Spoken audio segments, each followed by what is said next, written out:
I don't want to be involved in conspiracy theories. There are lots of them. They can go on. We can speculate on that forever. What we really need to know is how those buildings came down.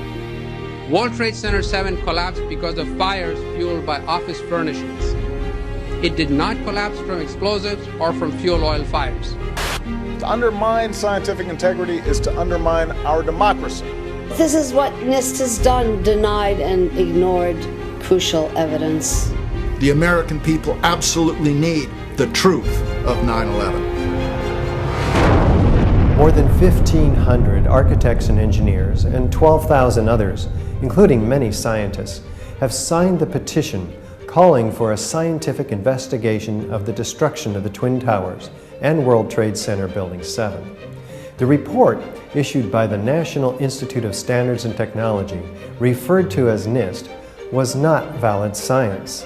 They're talking about a single columnar collapse or failure that resulted in a total collapse of the building. Building number 7 descended in free fall for the first 100 feet, which means that there was absolutely no resistance to the descent whatsoever. So all of the columns really needed to be severed at the same time. The symmetry is the smoking gun. NIST has admitted it went into free fall for 8 stories. You don't need to be an engineer or an architect to see what happened to those buildings. Dit is controlled demolition. Zeker weten. Zeker weten.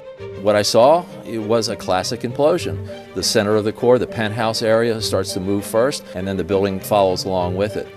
NIST excluded the document from FEMA in Appendix C that documented the evidence of melting steel.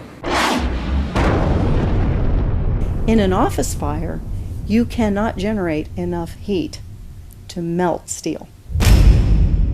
There were these iron microspheres present in all of the dust samples. They needed to have been formed in extremely high temperatures.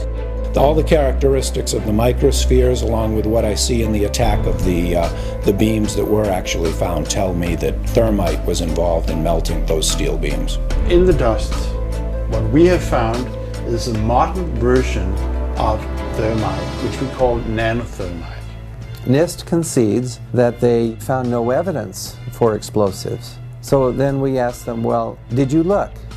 And they said, no, we did not look for explosives or residues of explosives. And in fact, the evidence is overwhelming that these red-grade crystals are very high-temperature incendiaries. And we have watched as scientific integrity has been undermined and scientific research politicized in an effort to advance predetermined ideological agendas.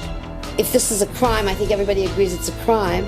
Evidence was removed from the scene of the crime. You can't do science when you are deprived of the evidence and when your hypothesis is the least valid instead of the most likely. When the most likely hypothesis in the case of Building 7 wasn't even mentioned. This is not science.